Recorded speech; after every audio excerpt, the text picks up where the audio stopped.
to get going. There's nobody in the chat. I just unmuted. Oh, well, no, now we got Mark in the chat.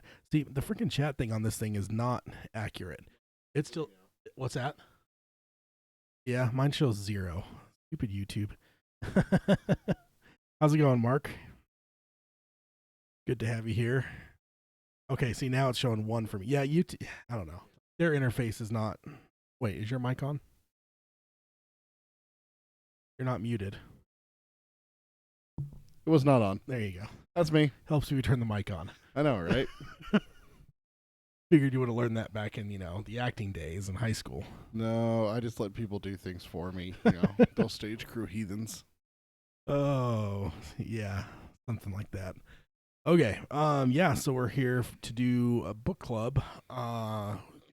We're maybe an episode behind where we would have done it last time. So yeah, but we thought we were gonna have that surprise. Yeah. So we'll go ahead and hit the intro and get started with the book club. Getting again further into door number 2. Let's go ahead and take a listen to the intro and get going.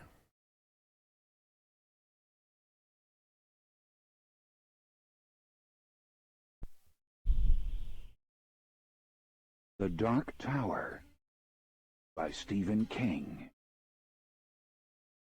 The man in black fled across the desert, and the gunslinger followed.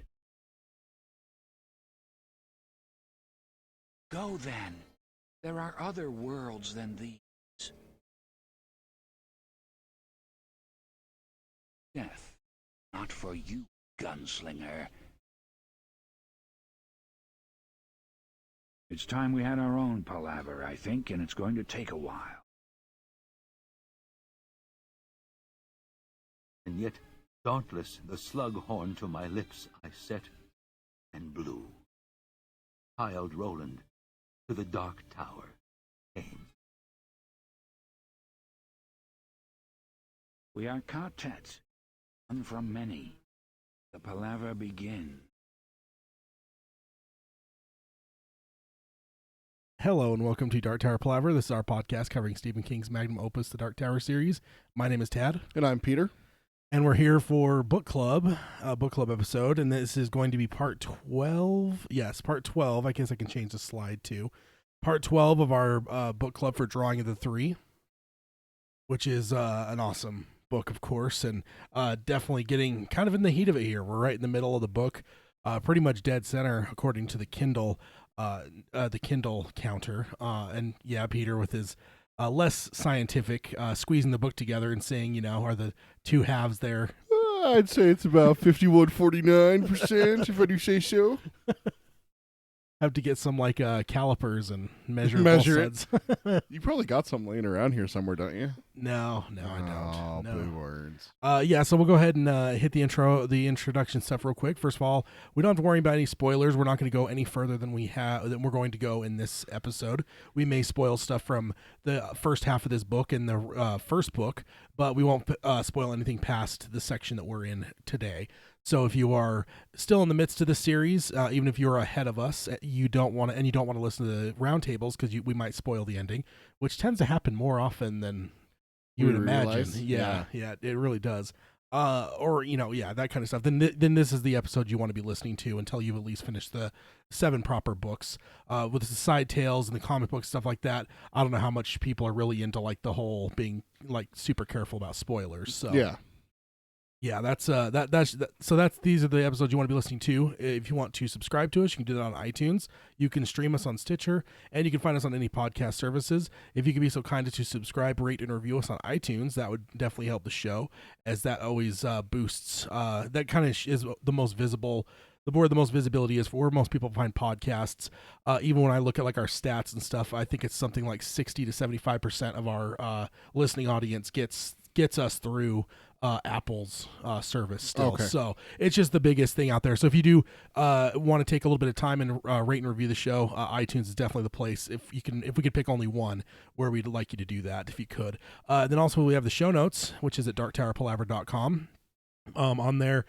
We don't really have show notes for book club episodes, but if you're a newer listener, you may be you're probably a new member of, or you are a new member of the quartet, our extended quartet here. You can go to the to the darktowerpalaver.com, and there's actually a thing to kind of guide you on maybe if you want to send an email for the first time, some questions that we kind of ask everyone, and we haven't talked about those really on the show in the last couple of years, like all like laying them out. Yeah. Like it was kind of early on that we did that. Yeah. But we do kind of still cycle those questions because it's a lot of fun questions. It kind of gets us to kind of know where you are as a Dark Tower fan and like how you came to the series. And all, there's a lot of fun questions there. So check out the show notes or I guess those standalone notes, even for this episode, if you're a first time listener. Also, you are a member of the Extended Quartet, and we want you to be part of the show. And there's a number of ways to do that, and Peter can let you know how those work. Best way to reach us is through email. It's darktowerpalaver@gmail.com. We also got a Facebook page. It's facebook.com/darktowerpalaver. And we're also on the Twitter. It's @darktowerpod. That's @darktowerpod. And then we're streaming our shows on YouTube. It's youtube.com/darktowerpalaver. All shows get streamed live. The roundtables are the only ones that stay up, though. You can go back and watch those, see the visuals that Tad shows me, or anything that someone sends in through emails and everything. Book clubs don't stay up due to copyright issues with the sound clips, but you can always check those out. It's youtube.com/darktowerpalaver. Yes, indeed. Sorry, I was playing with the chat here for a second. We just a teaser, I guess, for the next episode, which will be back to a roundtable. A new King book was announced, so Wait, what? we can talk about that with a roundtable, of course. Wait. King book or King book? Oh, okay. King book. Yes, indeed. But we'll talk about that in the next episode, as well as we actually just, me and Peter, texting during the course of the week, came to realize that the big announcement has happened for the stand. Mm-hmm. And I was telling him, like, it doesn't seem like there's a whole lot new. A lot of everything that was in that article, except for the fact that it's like 100% confirmed. All the details are pretty much stuff that was announced like 6 months ago or whatever. And I didn't even think to realize that 6 months ago we weren't really covering all things Stephen King.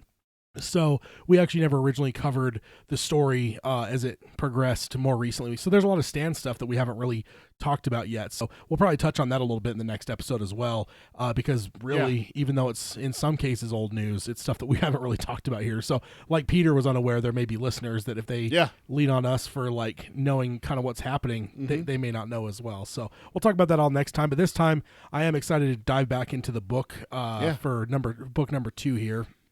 And where did we leave off here? We pretty much left off for the one very rarely, but we don't do it very often. We ended right at the end of a chapter, so starting back up here at the beginning of a chapter. Did we cut it a little bit early? I think last time because it was just like there's a lot to swallow coming in this next like chapter or two. So I think that's where I think that was the one. Maybe it was the one before that. I can't remember which one it was, but it was just like, man, there's so much coming that it is a very good place for us to stop. Yeah, I can't remember. I don't recall how long the episode was. If we cut it a tiny bit short, we may have because it did come into one of those things where we were close enough to the end that it was like, like it's not like we were cutting it and only doing like a 45-minute show or anything, but it was close enough to like our normal time that like it didn't really make sense to spend an extra 10-15 minutes to like dive into chapter 2 when it really wouldn't have given us any time to like actually get into it. So. You're a monster. Oh, in the chat here, Mark brought up the new King book, and I was responding, and I was, of course, still using emojis, and I said, in honor of Peter for the emojis. Hashtag Ted is terrible. I'll never forgive that movie for pushing back the Dark Tower. Oh, man. And I will say, in the Google or the YouTube chat here, those emojis are probably the most aggravating of emojis to me. Like, they have, like round or like weird bottoms. They're not just circular. They're like kind of ghost shape or like a melted marshmallow. Oh, really? Mine's like a perfect circle. Oh, is it? Yeah. It's probably because you're on a phone. But like, yeah, they're like, it's like the bottom is like warped. Ugh. I don't know. It's like I hate those ones. They put it in the microwave for 5 seconds. Yeah, pretty much. All right, so let's jump into it. We're in chapter 2. This is chapter 2 of the Lady of Shadows, section, right? Right. So yeah, chapter 1 was kind of where we were. I'm trying to remember. how it breaks down. So Lady of Shadows, and then we did chapter 1. Now we're jumping into chapter 2, which is called Ringing the Changes. And this is we'll start with subchapter 1. And just to the first note here is what we're getting is as I'm kind of a nerd of, is how all these timelines kind of line up and stuff and where things happen. We talked about a little bit of this on a recent roundtable, and I think we have more conversations to have because we have an email that is discussing some timeline stuff. But here we have one to start off saying August 1959. So this does give us that this is about 5 years before where we last saw Odetta. It was in 64, right? February of 64. I think so. Because it was like a number of months from JFK's assassination, and because her driver says, it's been so whatever, and then she gives the exact. She's like, well, it's been X amount in her head. It's like it's been X number of months, number of days. So she lines it up to where you could find out the exact date. I don't remember what it was, but yeah, it doesn't say it, and I actually took note of this for later on for us. That actually, when it jumps to when Roland comes through, it doesn't say a date. It just is the time of the drawing. Yeah. But when it comes to the her with the driver though, with the JFK assassination, so this would be about 5 years shy of that. Not exact, maybe 4 and some change because August to February, I think it was about it was February of 64. Now we're rewinding back to August of 59, so just shy of 5 years back that we're talking here. Which I don't know. Again, I love that kind of stuff because I like it with everything, to be honest. Like even like things like other books like The Stand and some things that deal with like periods of time. I like to kind of like orient myself in like the timeline a little bit. I don't know if that's everyone's nerdery, but it's certainly mine. So what do you got here? It brings me you say timeline, and that brings me to 11/22/63, where it's constantly giving you like references to like where we're at and everything like that. That's what it reminds me of. Yeah, definitely. With that.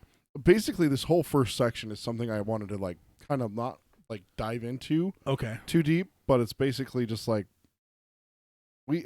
King does this a lot to us, where we start a chapter, and this isn't just Dark Tower exclusive. This is just King. Excuse me. And he basically goes and he's like, okay, we're about to jump off the cliff. Okay, let's go back to how this cliff was made. Yeah. Like, just takes us, like, somewhere where we're not expecting. Like, if you go back, and I just kind of wanted to do this real fast with us.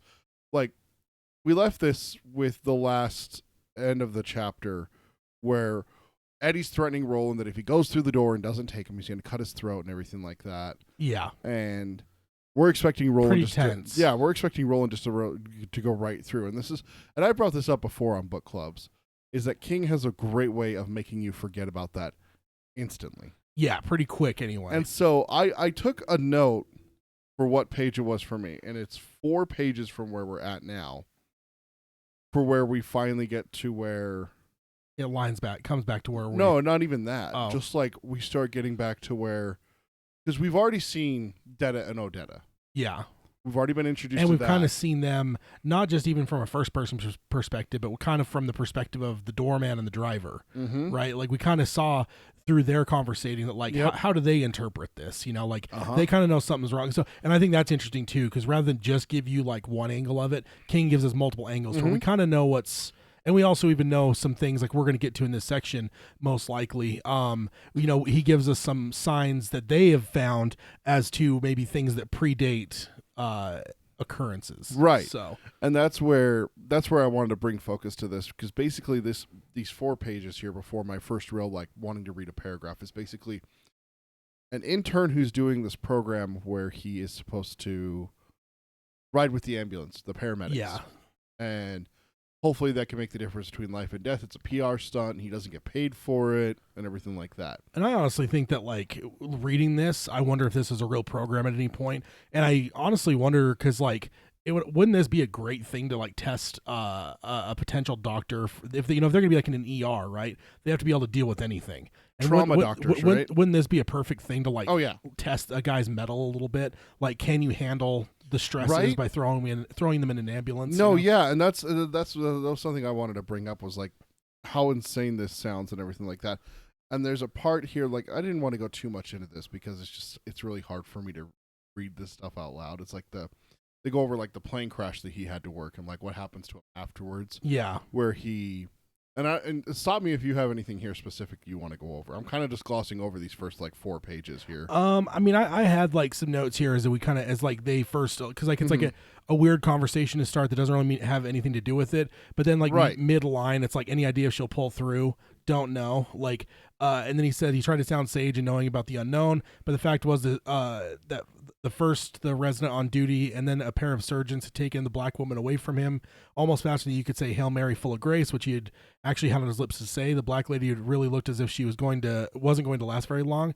She lost a hell of a lot of blood. No shit. So like just seems like you're kind of going from like minutia and then it like instantly in the midst of like one thought process switches over to like probably showing us why we're seeing this, I guess, like, which is it's interesting for sure. No, yeah, and this is exactly what you were talking about just a second ago as well, is where King gives us someone's perspective on a character that maybe you didn't really expect. Like, a lot of authors will give you Tad was walking down the hallway, and this is the way Tad felt about the situation that Tad's in. Yeah. Tad thought this. Tad thinks this. Tad said this.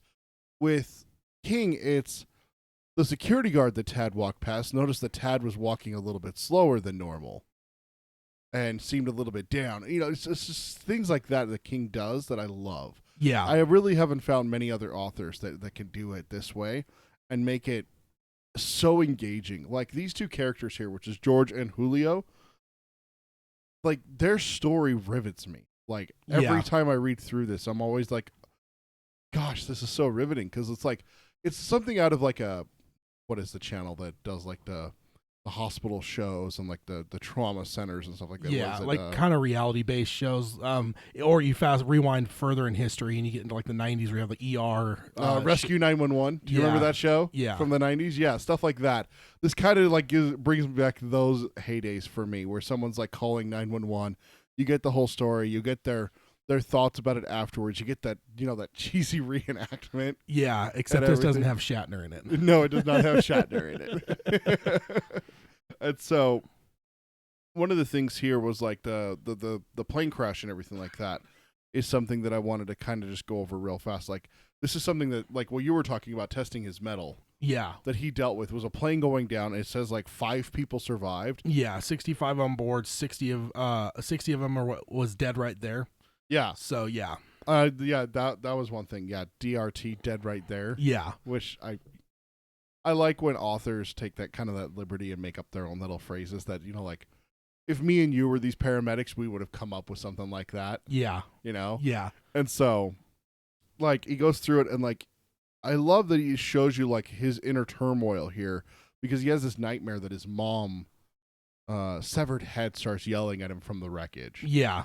And he wakes up and he throws up. And this is the first like real note that I had here was, and he had awakened screaming, and he was vaguely aware of someone pounding on the wall, but by then he was already pelting into the bathroom, and he barely made it to the kneeling penitential position before the porcelain altar before dinner came up the express elevator. Yeah. How many authors would have just put he barely made it to the toilet before throwing up? Yeah, definitely. And it's just like things like that. And this is back, the one thing I wanted to point out is that this is back when King was 30s? 20s? Late 20s, early 30s? Well, you're talking this came out in 87, so this would be kind of on the tail end of his first golden age, right? Is it 87? Is that when this one came out? Yeah. So no, he's not. I don't think he's that young necessarily. He's not that young. I think he was around 20. Like this would be. He'd probably be in his 30s, because I think he was around in 1920 when he wrote the original. Yeah, in he was 77. 19 in 77. So this is 10 years later. So yeah, so 29, 30s. Yeah, right around there when he put this one out. Yeah. So there's just like the way he writes that, putting that out there, and then like all this other stuff that he puts in here for us to care about this character now. Yeah, I do want to take one step back, just a tiny even step here, because it's just such a Kingism. And it said the thing that rests on top of the charred Samsonite suitcase had not been a teddy bear, but his mother's head. Her eyes open and had been charred. They were staring expressionless, shoe-button eyes of a teddy bear. And then I skipped down a tiny bit and said she had whispered, "You couldn't save me, George. We scrimped for you. We saved for you. We went without for you.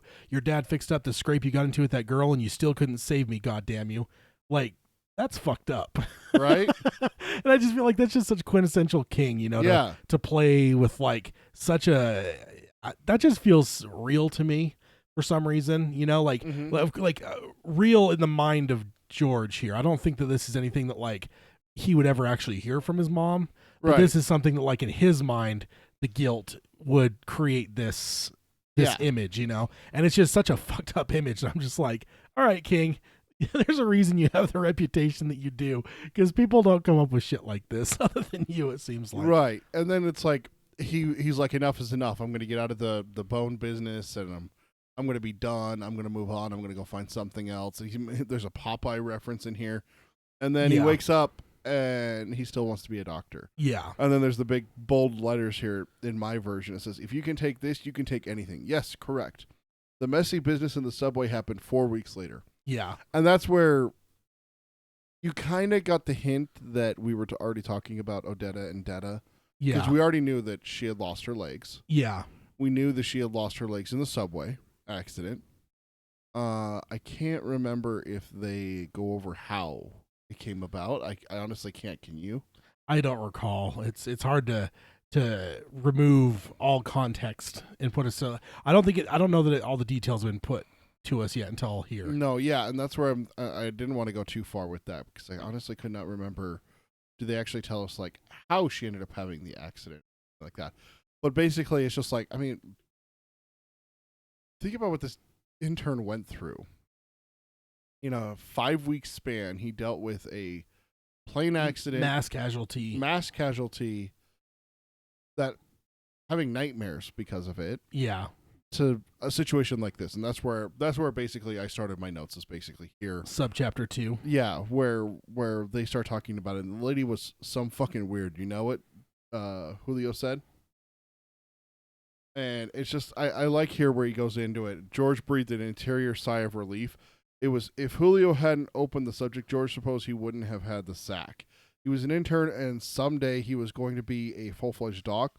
He really believed that now, but Julio was a vet. You don't want to say anything stupid in front of a vet. He would only laugh and say, "Hell, I've seen that shit 1,000 times, kid. Get yourself a towel and wipe off whatever it is behind your ears, because it's wet and it's dripping down the side of your face." Yeah. So it just gives you kind of like a perspective that, this is a younger guy. He's an intern, and he still has that, okay, that was really fucked up, but I'm not going to be the first one to bring this up. Yeah. There's like a shame involved there, and I can imagine you might have that with like paramedics type stuff. Like, I don't know, and especially like someone like him that's an outsider, and like someone that is kind of their superior. Like I could see where he would be coming from. Like they would take great joy in having something on him, knocking him down a peg. Yeah. Yeah. So yeah, I could definitely see where his apprehension comes. But again, it's one of these things that's building us up to kind of hype it up a little bit, what we're going to be seeing, I think it's an interesting way to do things here. And then it goes on here and says, but apparently Julio hadn't seen it 1,000 times, and that was good because George wanted to talk about it. She was weird, all right. It was like she was two people. So, yeah, that's, and now I think, like, if there was any doubt up to this point, we know. At this point, yeah, we're pretty clear. And my next note is actually a tiny bit down here as they kind of go on and start talking about this. My next note is down a little ways. It's mid paragraph. It says, George had been scared, all right. No joke about that. But he also knew he had been the one that had saved the woman, not the Paras. He knew that Julio knew it too. Maybe it was really why Julio had waited.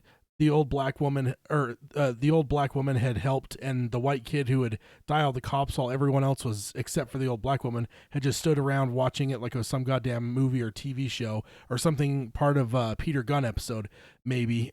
But at the end of it all, come down to George Shaver's one scared cat doing his duty the best way he could. And so here again, you're starting to paint the picture and see a larger perspective. Like there's more people involved, like the kid that dials the cops, the old woman that helped. You're starting to kind of get clarity. It's like I don't even know what it would be, but like whether it's like a a chiseling of a statue, and soon like it becomes more and more clear the further it goes. And I feel like that's kind of what's happening here. Is like the image is like super blurry and it's starting to get clearer as you like. Yeah. Now you're starting to see just defined characters and stuff, and we're about to get into kind of what happened here. So, what do you got next? Actually, the very next paragraph going forward. The woman had been waiting for the train Duke Ellington held in such high regard, the fabled A train. Just been a pretty young black woman in jeans and a khaki shirt waiting for the fabled A train so she could go uptown someplace. Someone had pushed her. And there's like, it's like one sentence for an entire paragraph. Someone had pushed her. Yeah. George Shavers didn't have the slightest idea if the police had caught the slug who had done it. That wasn't his business. His business was the woman who had tumbled screaming into the tube of the tunnel in front of the fabled A train. It had been a miracle that she had missed the third rail, the fabled third rail that would have done to her what the state of New York did to the bad guys up at Sing Sing who got a free ride on the fabled A train the cons called Old Sparky. Oh boy, the miracles of electricity. Yeah, indeed. And yeah, I can only imagine, man, like there's videos out there on the old internet of people that'll jump for suicide reasons in front of trains and stuff. And like reading this, I always get because I've never been in a realm where like I've dealt with trains necessarily. Like, you know what? I've never been to New York or any of these places that have like tram trains like this. So I don't know that I've ever been in that position where you're like standing, near like the edge of like the platform, right? I've never been in that, but while reading this section, even rereading it multiple times, I always get that element of like almost like fear, like what it would be to stand, right up against that yellow line and like just basically putting trust that nobody behind you wants to push you in, like it's something like the closest we have to something like that here is what's called a front runner. It's basically a train system that just goes north and south all the way through the valley. It's basically a glorified trolley. That's basically what it is. I had the experience one time to be near a crosswalk that it went past, so it didn't slow down, so it wasn't a stop. Yeah. So I got it going full bore past me. And I can tell you right now, my daughter was really small at the time.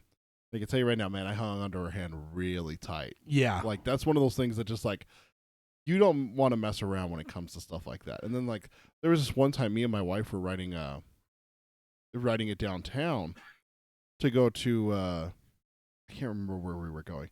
But we saw a guy sitting, because there's, like, the yellow line, and then the edge of the platform. Yeah. And it's not as deep as, like, the subway in New York. Yeah. Where it's, like, you always see, like, like 6 foot tall guys, like, have to jump up and, like, pull themselves up and everything. Yeah. Like it's what would you say, like 6 or 7 feet deep, maybe more? Yeah. It feels that way, right? Well, yeah, but I'd probably say for New York, I've always visualized it as being about a 5 foot. 5 foot. That's probably accurate. 5 foot.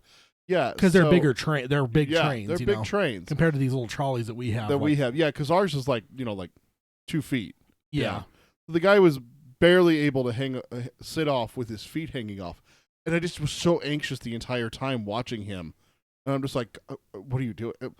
This part flashed through my mind. The scene in, what's the horror movie where they go to Europe and they get captured by people? Hostel. There's a woman who commits suicide by jumping in front of a train in that, spoiler alert. And it's just like, those two things flash through my mind. Just like, ugh. Yeah. No. Yeah. Okay, so next we actually have our first sound clip, so go ahead and take a listen real quick.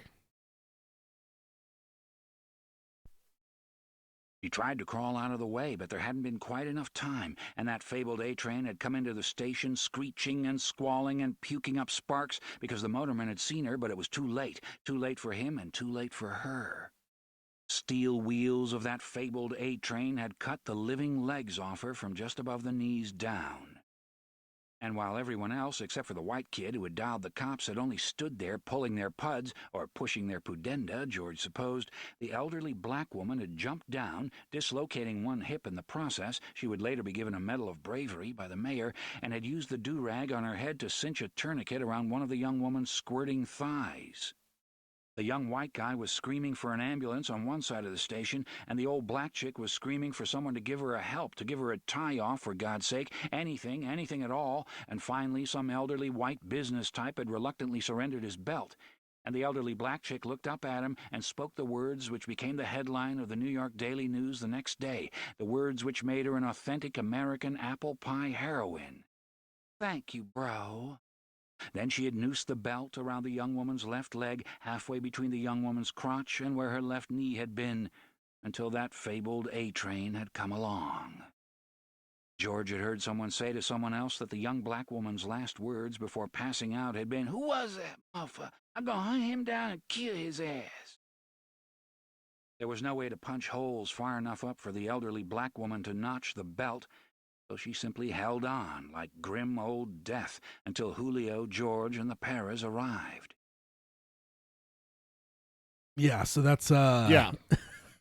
that's pretty much it. I love the sound clips in some cases just because like certain scenes are just good enough that it's like I want to hear the performance, but it's also kind of, I don't know, I think it's cool for us to hear it as well as, and then we can kind of go back and talk about it. But yeah, we're the fabled A train, and it basically, what did it say? Just above the knees is where it took her. So it kind of gives us an idea of like where she's amputated at, you know, and kind of what, I don't know, like what ability she might have, you know, with what's left of her legs, I suppose. And then it kind of just gives you the whole story here, including like the headline for the Daily News about the black woman and what she said to the guy that gave his belt. It's this pretty cool scene, but very vivid, I think, just written very well in a way that you pretty much see what's going on. Now, one thing I wondered, and I don't know, is you get one belt with one leg. What about the other leg? That's one thing I thought. It brings it up. Did it say that? Yeah, the black woman had something.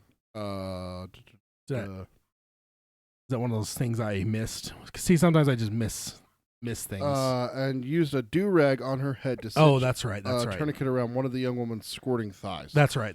Yeah, so it's one of those small details I tend to like miss when I'm. So she did that one, and that's where she was asking for something else to do the other leg, because otherwise she would just bleed out, because that's the femoral. I always say it wrong. Femoral artery running through your leg right there. Yeah, that's the big one. I think like the jugular, because it's closer to the heart, can sometimes be worse, but like femoral is pretty much like a fatal thing in a lot of cases. Isn't the femoral like a little bit harder? And I think back to like the scene in Band of Brothers where the guy accidentally shoots himself in the leg.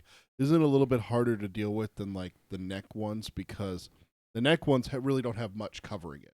Like it's kind of like right there, just a little bit under the skin. But the femoral artery is like in. Well, it's also leg, a lot, right? It's also a lot bigger and stuff too. So it's just one of those things. Yeah, you don't want to mess with that. Yeah. It's like your thigh in general. Same with like a femur. It's one of the few bones you can break that'll kill you. Yeah. Outside of like your neck, like you can die from having a broken femur. So it's just like that area right there between the huge ass freaking artery and the freaking bone that's big enough to like cause you death if you break it. It doesn't always kill you when you break it. It can kill you. It's like those are just two areas, like or that one area with two reasons you don't want to mess with. Things. Right, and she's got both legs at that point. Yeah, sawed off by the train. Yeah, definitely a bad area. So, what do you got next after this section? It was actually the next paragraph. George remembered the yellow line, how his mother had told him he must never, never, never go past the yellow line while he was waiting for a train. Fabled or otherwise. I don't know why, but I really liked that. Fabled or otherwise. Because I noticed while we were doing this here, I didn't catch it in my reading. Every single time he says A train, he says fabled A train. Yeah. Every single time. The stench of oil and electricity when he hopped down onto the cinders, remembered how hot it had been. The heat seemed to be baking off of him, off the elderly black woman, off the young black woman, off the train, the tunnel, the unseen sky above, and hell itself beneath. You remember thinking incoherently, if they pushed a blood pressure cuff on me right now, I'd go off the dial. And then he went cool and yelled for his bag. And when one of the pairs tried to jump down with it, he just told the pair to fuck off. And the pair had looked startled, as if he was really seeing George Shavers for the first time. And he had fucked off. Yeah. And that's interesting to me. Like, why do you think that he didn't want the pair to get down there? Honestly, I think they cover it either right here. Yeah. Let me read this part here, because this kind of gives you a little bit of an example of why, I think. George tied off as many veins and arteries as he could tie off, and when her heart started to bebop, he had shot her full of digitalium. Whole blood arrived. Cops brought it. Want to bring her up, Doc? One of them had asked. George had told him not yet, and he got out the needle and stuck the juice to her like she was a junkie in dire need of a fix. Then he let them take her up. Then they had taken her back. Yeah, but I'm saying, like, why not let the pair get down there? I guess, like, I it doesn't. I think the reason why is because Is it like danger? Like, I don't think that it's danger. I think that it's he's already commented that he's like roasting. Yeah. He's already commented that he went hot and then he went cool. And I think the cool head in him just realized that, like, before George mentions it, that he had saved this woman's life. And I think he realized that the arteries, the veins, and everything like that, he was the only one that could fix something enough, do something enough to get her a chance. Yeah. That if a para had got down there, and if the paras had got down there and started getting in his way a little bit, that her percentage of chance of surviving would just drop. Okay. Yeah, I guess that makes sense. There's part of because there's some other points here in the next little bit that we're about to go through that, you know, he kind of gives reactions to the paras on things, and they all make sense to me. But that was like the one that I was just like, I don't know. I'm not really seeing why he doesn't let him get down there. You know, who knows like what they could help with potentially or whatever. I don't know. It was just kind of interesting. The way I think of it is like this is like a doctor, right? Like interns, like he's going to be a full-fledged doctor. Yeah. I've always thought of him as a doctor with how he handled this and how he handled the airplane crash as well. Because it's one thing to be able to go through something like that and not be affected. Yeah. It's something else to still come out of the other side, you know, with those humans' emotions and being terrified of what you saw. Yeah. And seeing that from him, just like, dude, I like this guy, George. I've always liked him. I've always liked his character. Yeah. Not a big part, you know.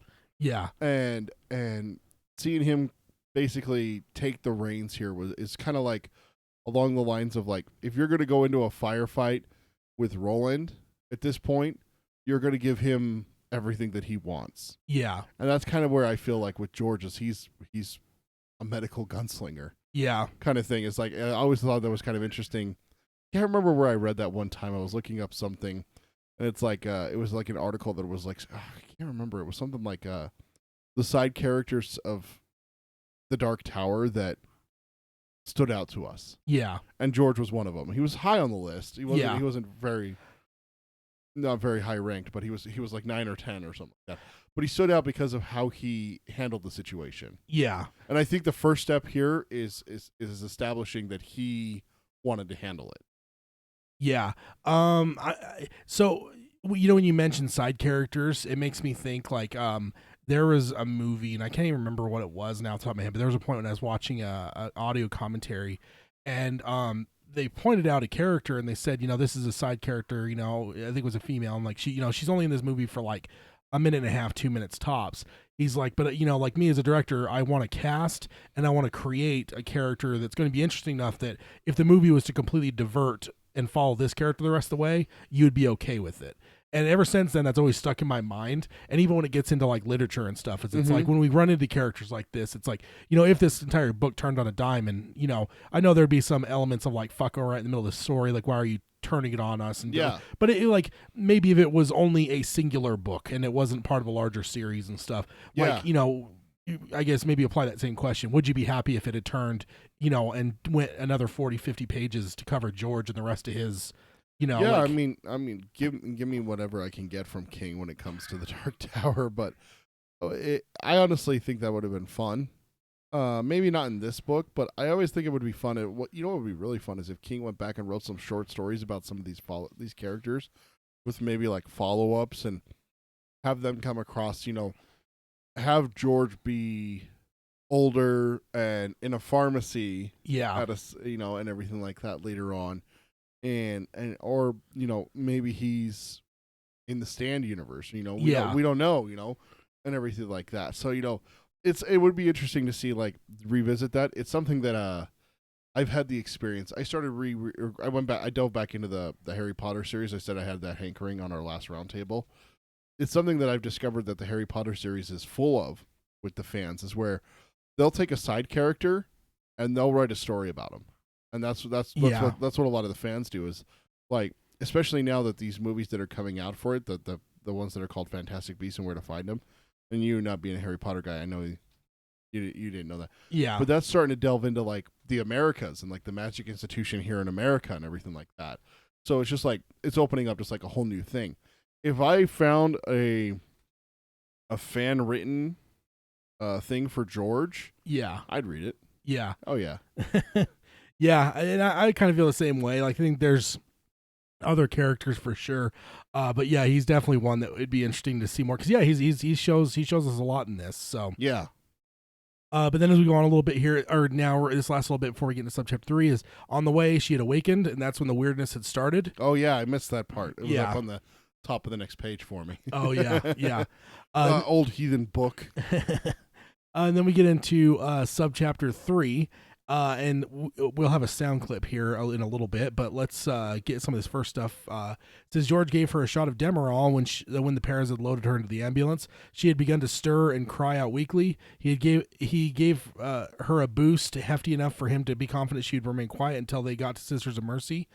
He was 90% sure that she would still be with them when they got there, and that was one for the good guys.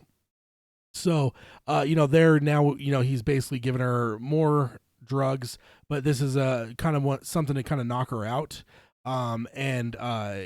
He's thinking that it's definitely enough to knock her out, but in a whole, Yeah. And now he's like in a spot where he's like, he's 90% sure that she's going to survive, because he tied off her arteries and veins. Plus, also, I think that I can't remember if it's ever been mentioned on the show before, but I know from doing an EMT class back in high school, your body actually will naturally constrict veins and arteries in instances of like severe injury. Amputations and stuff. Now, a lot of times the danger is in that first portion before the body can make the correction, and it isn't 100% certain, but it is something that can happen. And it doesn't 100% close the vein out like that or the artery.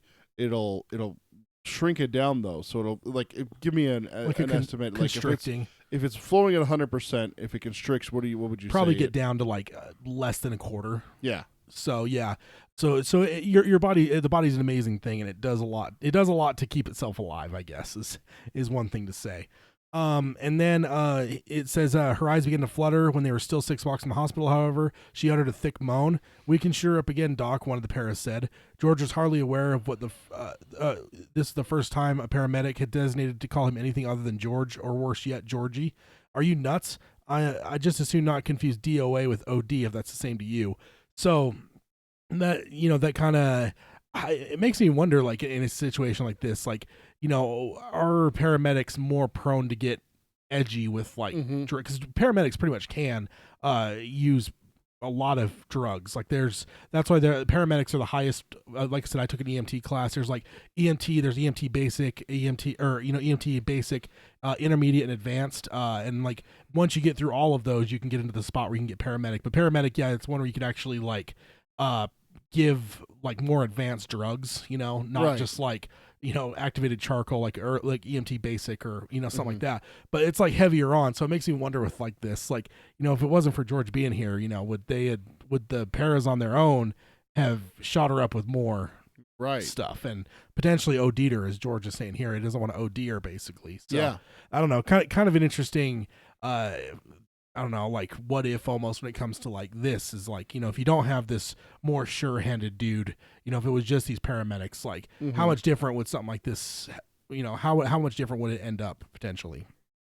So now next up we have a sound clip, and this is actually going to be one of our longest sound clips, probably, I don't know, up to this point and probably ever, to be honest. This is just one that this whole scene is just so good, and I just think that like, I don't know, it was worth doing, and it's going to carry us through the rest of this subchapter basically, and I just think it's really well done, and it was worth when I started recording it, I'm like, okay, I'll do this one, and then I just kept, I'm like, okay, where to stop it, and eventually it was just like, it's just so good. The whole thing is just so good, and like, I don't know, like it's one of those things that listening to Frank Muller do it is an incredible job, and it is such an intense thing. So let's go ahead and listen to that, and then we'll kind of go through and break it down piece by piece and talk about it on the other side of the sound clip.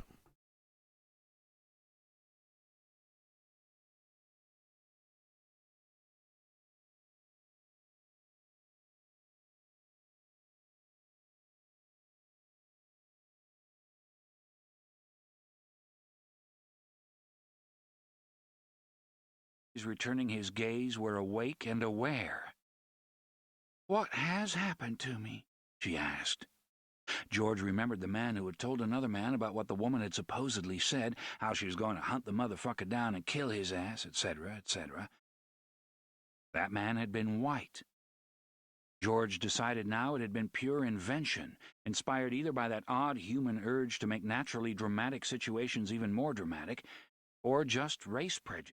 This was a cultured, intelligent woman. "You've had an accident," he said.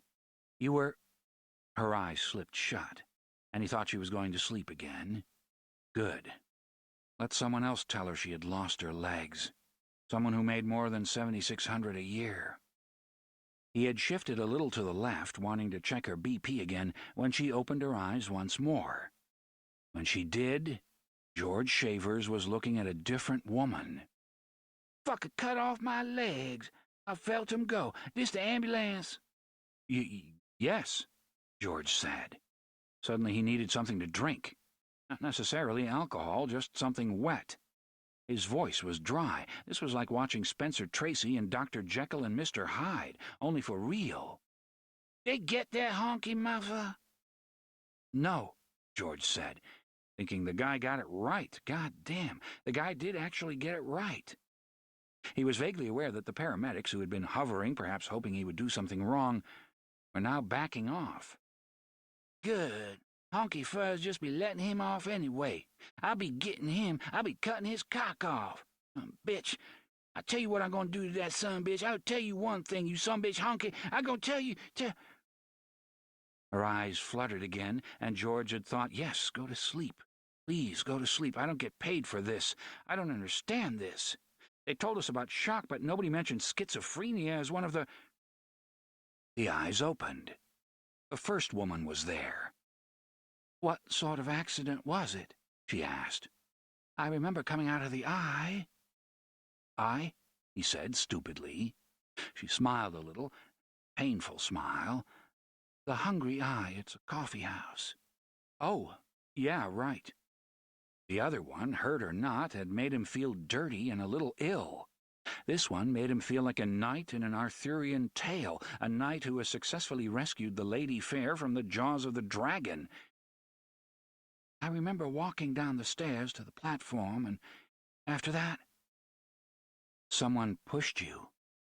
It sounded stupid, but what was wrong with that? It was stupid. "Pushed me in front of the train?" "Yes." "Have I lost my legs?" George tried to swallow and couldn't.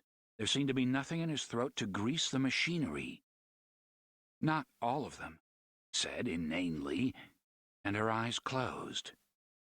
Let it be a feint, he thought then. Please let it be a They opened, blazing. One hand came up and slashed 5 slits through the air within an inch of his face. Any closer and he would have been in the ER getting his cheek stitched up instead of smoking chesties with Julio Estevez. "You ain't nothing but a bunch of honky sons of bitches!" she screamed. Her face was monstrous, her eyes full of hell's own light. It wasn't even the face of a human being. "Gon' kill every motherfucking honky I see. Gon' geld 'em first. Gon' cut off their balls and spit 'em in their faces. It was crazy. She talked like a cartoon black woman, Butterfly McQueen gone Looney Tunes. She, or it, also seemed superhuman.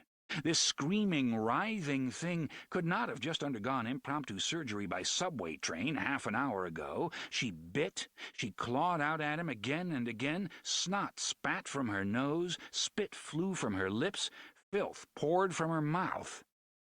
"Shoot her up, Doc!" one of the paras yelled. His face was pale. "For Christ's sake, shoot her up!" The para reached toward the supply case. George shoved his hand aside. "Fuck off, chicken shit!" George looked back at his patient and saw the calm, cultured eyes of the other one looking at him. "Will I live?" she asked in a conversational tea-room voice. He thought she is unaware of her lapses, totally unaware. And after a moment, so is the other one, for that matter. He gulped, rubbed at his galloping heart through his tunic, and then ordered himself to get control of this. He had saved her life. Her mental problems were not his concern. "Are you all right?" she asked him, and the genuine concern in her voice made him smile a little. Her asking him. "Yes, ma'am." To which question are you responding? For a moment he didn't understand, then did. "Both," he said, and took her hand. He squeezed it, and he looked into her shining, lucent eyes and thought a man could fall in love. And that was when her hand turned into a claw, and she was telling him he was a honky muffer, and she wasn't just going to take his balls, she was going to chew on those muffers. He pulled away, looking to see if his hand was bleeding, thinking incoherently that if it was, he would have to do something about it because she was poison, the woman was poison, and being bitten by her would be about the same as being bitten by a copperhead or rattler. There was no blood. And when he looked again, it was the other woman, the first woman. "Please," she said, "I don't want to die. Please." And she went out for good. That was good. For all of them. Yeah, I'd say that's probably one of the crazier scenes that we've seen up to this point. I mean, we've seen some pretty crazy shit, especially in book one, focusing so much in Roland's world. But you know, like between the I guess the act itself of her getting pushed, and then this whole ambulance ride is just it's crazy. It's insane. Again, I remember with this stuff though, just being so enthralled by this whole, because it's just like, again, like I was just drawn into this book so heavily, you know, whereas the first book I struggled with a tiny bit the first time.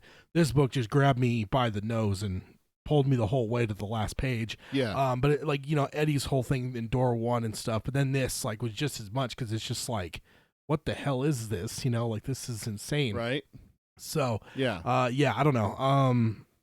Let's see, going back, is there anything in that section that we just listened to that you wanted to highlight? I think the 7,600 a year was kind of funny. Yeah, 1959, that's how much an intern makes. Oof.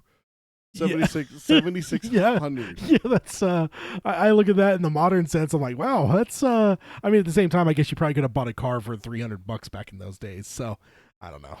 What do you think a gallon of gas went for in 1959? Oh, I couldn't even guess. It would probably be really it would be a before the whole 70s crisis thing, so probably really cheap. Let's I'm gonna look that up real fast. Didn't it jump into like the $1 and above during our lifetime?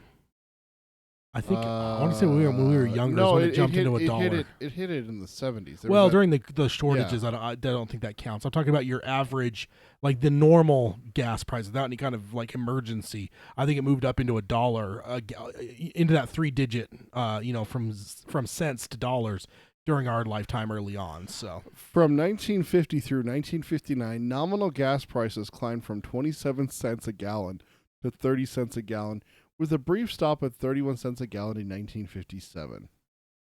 Yeah. What the fuck, dude? Oh my God. I just filled up my car coming over today. Yeah. And it was $2.11 per gallon. Like, yeah. Good God. Yeah, no kidding. So we're definitely seeing we're seeing both characters here. And I find it interesting to kind of experience both Detta and Odetta through the eyes of these three guys, right? You really only got the two, right? Because the other guy'd be driving most likely. You have two paras and the helper, the intern.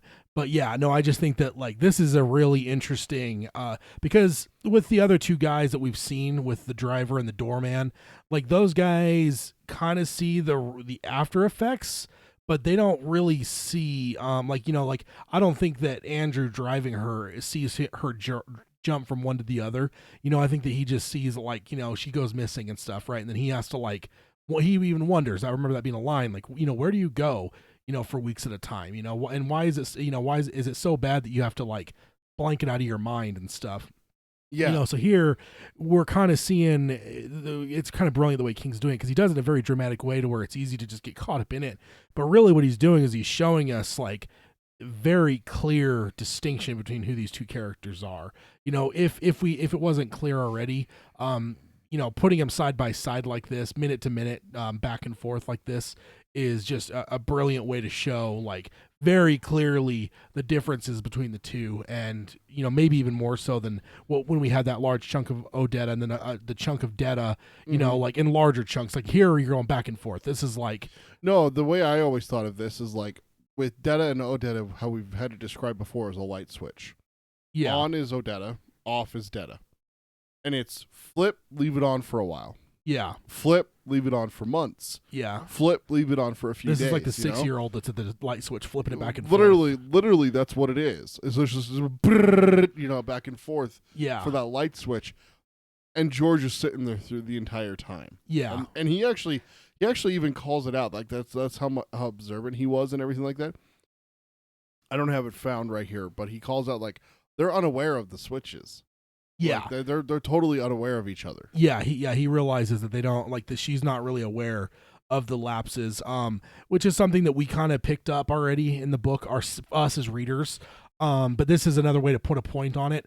I think to myself, like Game of Thrones, the last 2 seasons of Game of Thrones, there was a revelation made, and it was made a little bit more subtly in this 2 seasons ago. Mm-hmm. But last season they hit you in the nose with it, where it's like even like the densest of viewers is going to get what was going on, even because they may have missed it the first time because it was kind of like a little bit more subtle, and maybe. And so I think with this, it's the same where it's just like like King is kind of in the previous thing where you're seeing large chunks of both, kind of giving you the sense that neither of them knew. And I think there's even a line he gives us early on in one of the descriptions, the one where like Detta's unaware of the wealth and stuff like that. But like this is one where it's just like, again, hit people in the nose with it. Be a little bit less like, I don't know, less held with it. Just hit someone in the nose with it and go, see, show someone this very visceral scene and have the character realize, because then the character realizing it's going to read it, we're going to read it as readers, we're going to read it from that guy's perspective.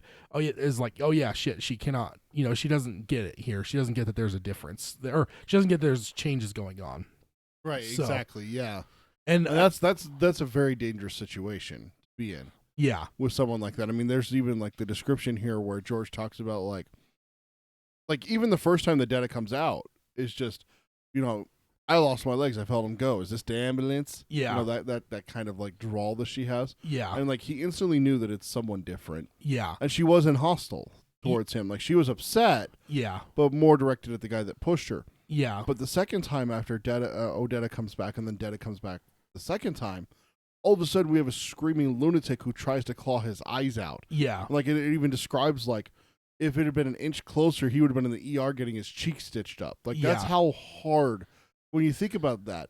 And not scratched, not scraped. Yeah. Deep enough that he would need stitches in his face. Yeah, that'd be like a complete full-on gash. Like think about that for a second. Like how much force someone has to put behind that. That's a cheek, right? Yeah. So think about that with the cheek. If you need stitches, you're going deep enough. There's a good chance that might be going all the way through. That's it's not very thick. That's another thought to have. Yeah, it's not very thick. So it's like like a superficial scratch where you're like, yeah, you might need a Band-Aid or whatever. Like to move up into stitches is like now you're getting into that danger of like you might get a whole a hole in the side of your face where you can stick your tongue out more than one way there. Yeah, and I think I love that he also calls out like that it's like a cartoon character, and I think that is maybe at least a hint to us a little bit about what's going on. And I mean, not really, but like it gives you something, you got this very soft and proper spoken person, and then you got this one that's basically like a cartoon character, not even like a real human being, like with how she speaks, And there was actually like I love the contrast here. The other one, hurt or not, made him feel dirty and a little ill. This one made him feel like a knight in Arthurian tale, a knight who was successfully rescued the lady fair from the jaws of a dragon. And then I like his other description better. Was like if let's see, looking to see if his hand was bleeding, thinking incoherently that if it was, he would have to do something about it because she was poisoned. The woman was poisoned. Being bitten by her was about the same as being bitten by a copperhead or rattler.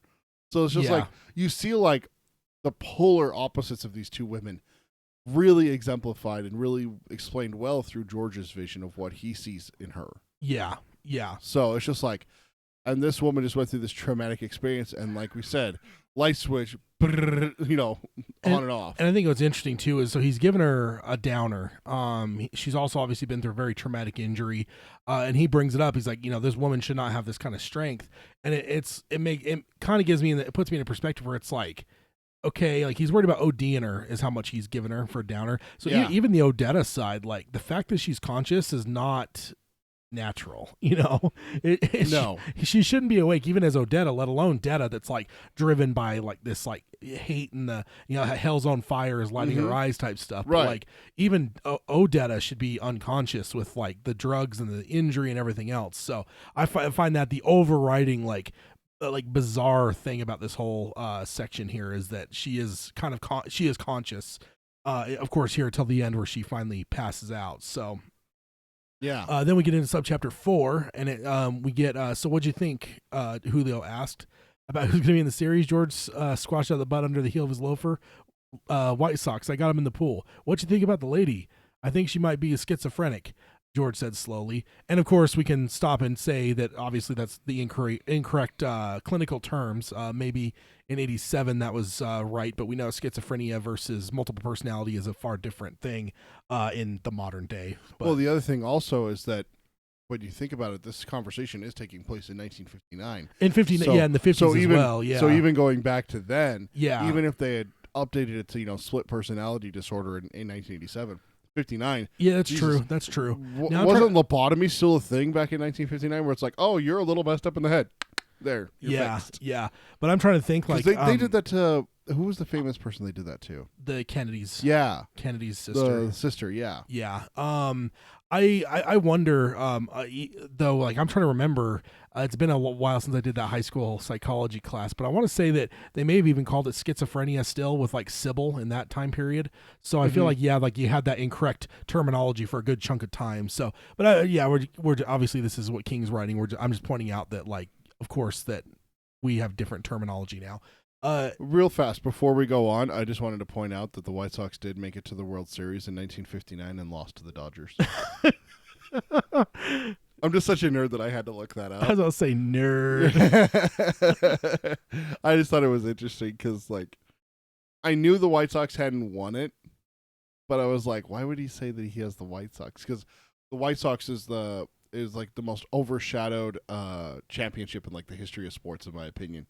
They won it the year after the Red Sox finally broke their streak. Oh, okay. And so the White Sox had like a 90-year streak or something like that of not winning the series. Yeah. So it's just like, yeah, we did it. We broke our streak too. And everyone's like, yeah, we don't care. The Red Sox did it last year. So that was in what, like 2005? Like, yeah, 2003 was the Red Sox. 3 or 4? 2003. Was it 3? I thought it was 2003. Well, that's what my memory says. Is 2003 with. I'm not trusting your memory though. I know your memory. But so yeah, it's just like I knew they didn't win it, and so I was like, August, so fall baseball in 1950. So yeah, just like the nerd in me was like, is the series going on now? Is it over? Is it still going? Because you know now the series gets played October through sometimes into November, depending on how many games it is. Yeah. So it's just like August was like. It was making me wonder, so I looked it up, and yeah, they lost to the Dodgers in the World Series. So George didn't win the pool, though. So that kind of bummed me out. I'm glad you looked that up. I was losing sleep over whether George I know, won right? the pool or not. Oh man.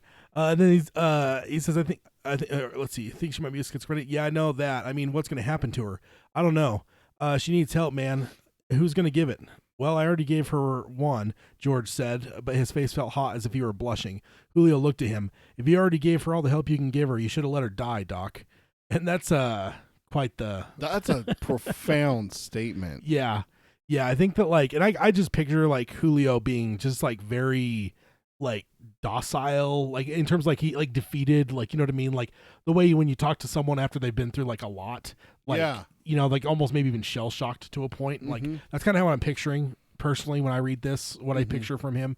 That's just always been me. I don't even know that King gives you a whole lot about what his disposition is, but I've always pictured him in kind of a way where he's like, yeah, completely shell shocked of just like, and just like, you know, those dead eyes when he says that, you know, if it's all the help you can give her, you should have just let her die. So yeah, pretty brutal though. But then, like, even right here, like, the next couple lines just kind of gives you a little bit more, like, what you're going along with. George looked at Julio for a moment, but found he couldn't stand what he saw in Julio's eyes. Not accusation, so he's not accusing George of not doing something that he should. Yeah. But sadness. Yeah. So he walked away. He had places to go. Yeah, and I think like even that, like the sadness versus accusation, I feel like accusation has more life in it, but like sadness can really be dead eyes. You know what I mean?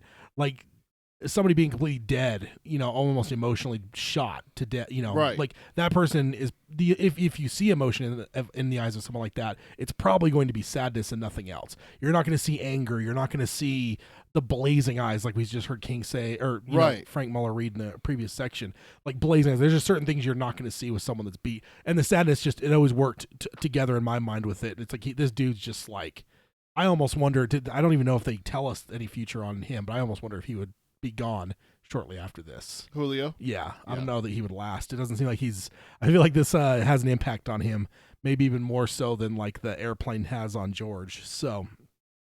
Yeah, that moves us over into subchapter 5. And this is so weird to me because subchapter 5 has like a subtitle, kinda. Oh, it like does? The first line is like italicized, and it said the time of the drawing. Like, it's just interesting to me because it's wording, you know? I don't know. They did the same with subchapter 1 with August 1959. Yeah, but a date versus the time of the drawing. The time of the drawing just feels to me like, you know, it almost feels like it's a subchapter heading, you know? No, like, it's the time. It's the same thing as the August. It just tells you that now we're back in the time of the drawing. Yeah, I don't know. It's just it seems odd to me, but yeah, of course it's more about the time than everything else, but it does definitely seem pretty epic to me. Yeah. Time of the drawing, like that sounds like a badass heavy metal album to me. Here we go. Now we're going to get one of those metal bands that's King fans that are going to make an album now. The time of the drawing. Oh, if only everyone could have seen you doing some headbanging there. You know, with no hair, I'm bald. Yeah, that's great. Oh man, the goatee moved a little bit. Though. Yeah, goatee felt the wind going through your goatee. Whoosh. Oh man. Okay, so what do you got in subchapter 5? Oh geez, where are we at? What page? I marked down the pages and everything. Oh, subchapter 5. I'm not sure because again we have yeah, that's what I do because it keeps me on track and everything like that. I'm a little bit lost. You go ahead. Okay, so I got even just the first part here. I didn't know if you had it or not, but in the time since the accident, it was for the most part still Odetta Holmes who had been in control, but Detta Walker had come forward more and more. The things Detta liked to do best was steal. It didn't matter to her it didn't matter that her booty was almost always little more than junk. No more than it mattered that she had often threw it away later. The taking is what mattered, and I find that interesting because, like, yeah, I don't know. Like, I think that's actually a real thing. There are a number of people out there like klepto type, you know, like that are into like just like stealing for the whatever that they'll steal shit that's like not really that valuable, and there's times that they will throw it away. In fact, wasn't there one of the Batman movies referenced something similar to that? And I think it's a real thing. Is it Dark Knight? He mentions like the ruby or something that was stolen, and then they end up finding it in the garbage. Like, well, then why steal it? And he's like, just because that some people just want to see the world burn. It's Dark Knight. It's Alfred telling him the story in Borneo. Yeah, but that's like a real thing, though, where there is a lot of people that will steal shit, and they literally don't steal it because they need it or want it or whatever, but they'll just steal it for the sake of stealing. So, like, I just love that because, like, that is so based in reality that, like, I don't know, it draws me into the story more. Because that's a real thing that I've heard in other pop culture, but also even in reality.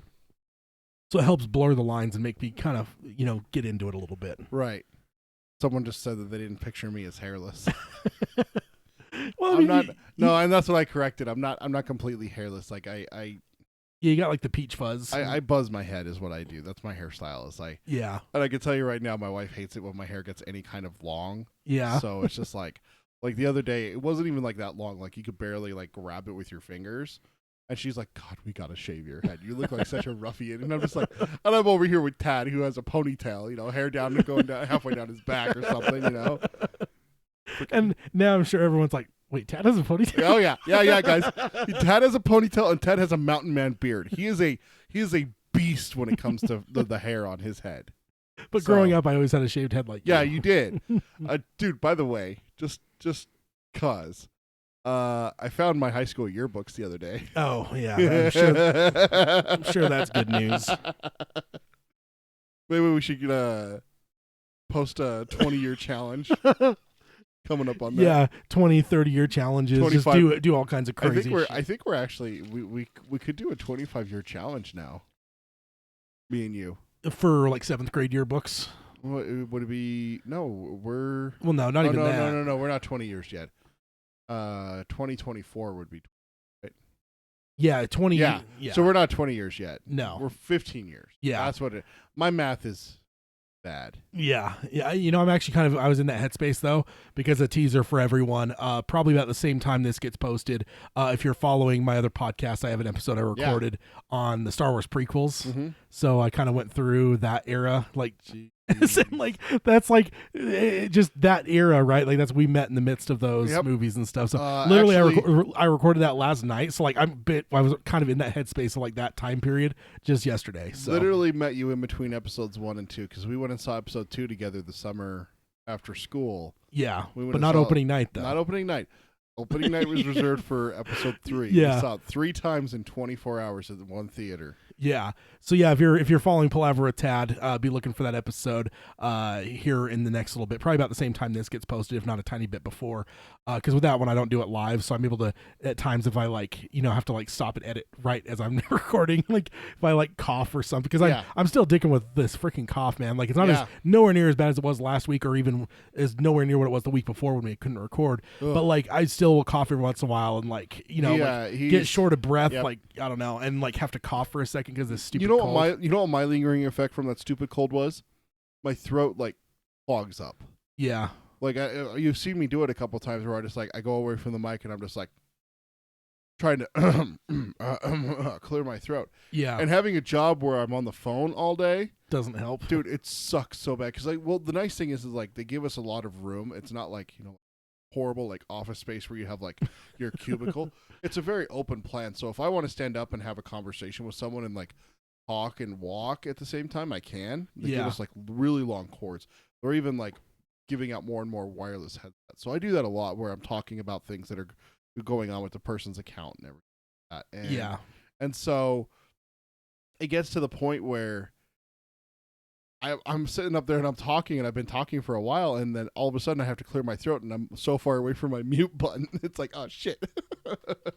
Yeah. We also got called cavemen in the chat. I don't know if you saw that. Oh yeah. Well, at least I did, I'm sure. I don't know about you, but no, so that was of course we're even getting tangents in these episodes now. We get tangents every time. It's what we do. It should be Dark Tower Palaver with the tagline expect tangents. Yeah, indeed. Okay, so what do you got next? I had my spot, and then you made me lose it. It was right after where you stopped. She screamed because when Roland came into her mind, when he came forward, she for a moment sensed the other, as if a door had been swung open inside of her head. And she screamed because the invading, raping presence was a honky. She could not see, but nonetheless sensed his whiteness. So just goes back to what George was talking about. It's just she's vile and just poison and everything like that. Yeah. Just the fact that someone is in her head not only pisses her off, but the fact that the person's white. Yeah. And what I love about this is Eddie didn't know how to react, to it. He didn't know what was going on. Yeah.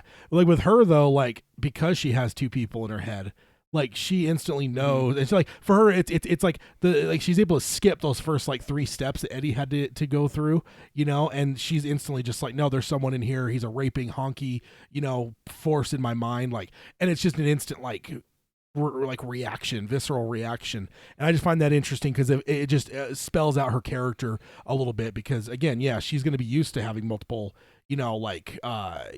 personages living inside of her, whereas for Eddie it was a first time thing. He had never had anything other than his own never thoughts, experienced something that before, so he was he was thrown for a loop, and it's that that moment of just disbelief where wait, what's going on, but not even being able to talk with her. It's oh, another one, bring it, mother.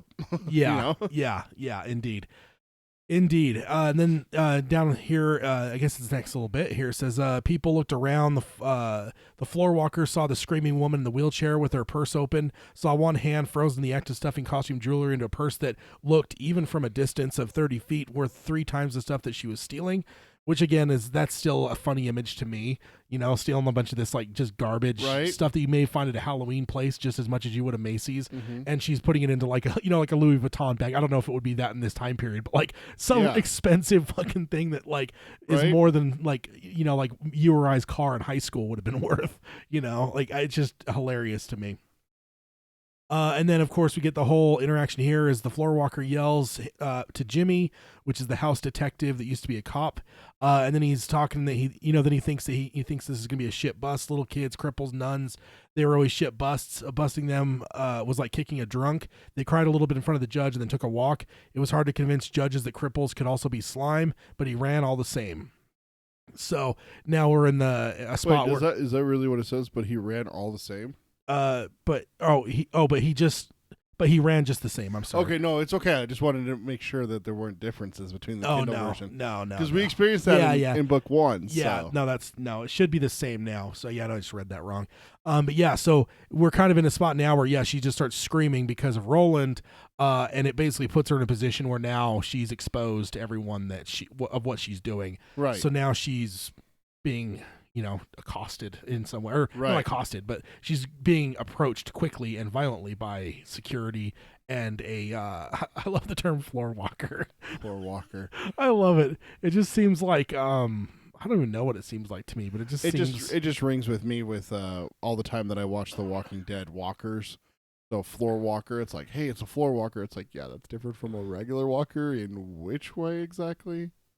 Maybe it's the new season of Walking Dead. They fly now. Oh God! You know what? I stopped watching that show. It got too much for me. Yeah. I don't know. It's when I. You didn't make it nearly as far as I did. No. Yeah. I was mostly making a joke and thinking to myself, just sprouting wings and flying. I mean, that would be terrifying though. Zombies with wings. It's almost as terrifying as like the flying monkeys from Wizard of Oz. No, they never scared me as a kid. Really? No, they never did, because they didn't seem like they were mean, but they never seemed like they were they were creatures, they were beasts, but they didn't seem like they were like hungry, like they wanted to eat anything or kill anything. Yeah. They were just there to fuck shit up. Yeah. There's a little bit difference between like monkeys that are there to, bust up your camp because they're shiny things, and freaking baboons from this. Okay, so story time tangent for Peter and his fear of beasts, right? This is part of the reason why I have this. There's a local grocery store here in Utah called Smith's, and they used to have like a video library, like VHS tapes. That's how old I am. I would go in there and we would rent like the same 3 videotapes all summer, one summer. And there was this horror movie about Kilimanjaro is what it was called, like Slaughter on Kilimanjaro or something. B-rate horror movie. Yeah, yeah. Except I think I ended up looking it up and finding it finally in my adulthood. I think it has John Rhys Davis in it.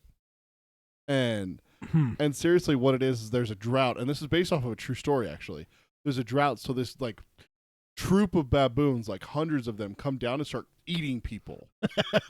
So it's just like monkey, like I've seen these monkeys at the zoo, like those eat people? They're not supposed to eat people. They're not meat eaters. Monkeys don't eat meat, and then stuff like that. Just like it just snowballed from there. It's just like Fido and Fluffy, your cat and dog. They don't eat people, but if you were to croak and you're the only person in the house and the only one feeding them, they will start feasting on your flesh. That's not true about dogs. Most dogs don't do that. Dogs will though. No. Yeah, they will. No, not as early as cats. That's what I remember now. Yeah, cats will do it like the next day. Yeah, cats are assholes. They're not going to be inconvenienced and like miss a meal. Dogs will be like, oh, all right, well, like I liked you. I'll wait a couple days. Yeah, something like that. Okay, so now we're over to subchapter 6. Yeah, and so we got right here. Roland was momentarily horrified by the snake pit of hate and revulsion in which he found himself. And then he heard the woman screaming, saw the big man with the potato sack belly running toward her/him, saw people looking, and took control. I wanted to point this little section out right here because Roland was momentarily horrified. Yeah. And I just wanted to point out, this is a man who was willing to face down a demon in the first book. Face down a demon, face down basically a succubus of this world. Also willing to, let's not mince words. He was aborting a baby with his gun. Yeah. You know? But he's horrified now by what he's gotten himself into here. Yeah. Puts it in perspective. Really puts it into perspective. I mean, this man slaughtered an entire town without missing a beat. Yeah. And then walked away. Do we get a sense that even bothered him emotionally? No. Like, yeah, it just doesn't. No, like it had to be done. Men, women, children. Yeah. It had to be done. Yeah. So, yeah, I think that, and again, this is like the thing that, like when I mentioned earlier, as she kind of feels the force of him, and if for her it's not a disorienting thing, she understands, another presence in her, and it's like almost like she has an immune system for it. That like this snake pit and this violence that comes towards Roland's like presence. It's almost like she has a secondary immune system for this. You know what I mean? And it fights against him. Mm-hmm. Right. I think of like the like Inception, right?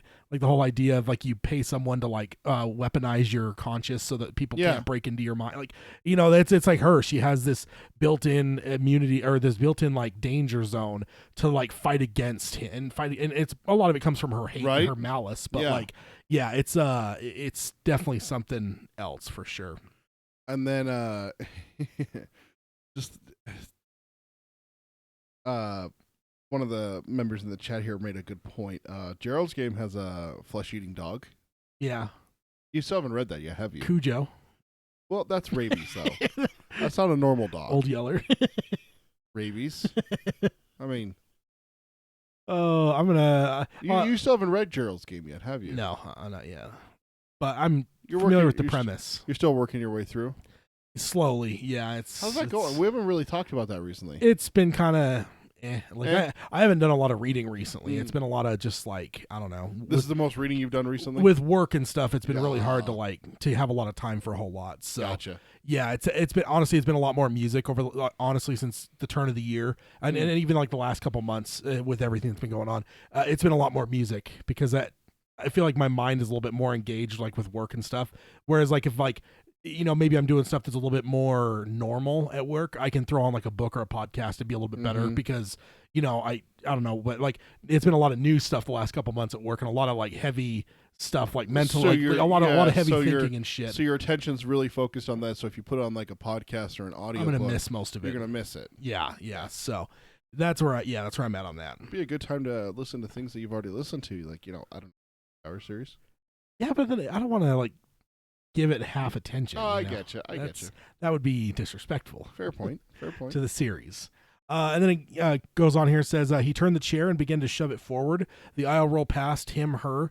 People dived away to either side. The purse was lost, spilling Dennis' credentials and stolen treasures in the wide trail along the floor. The man with the heavy gut skidded on bogus gold chains and lipstick tubes and fell on his ass.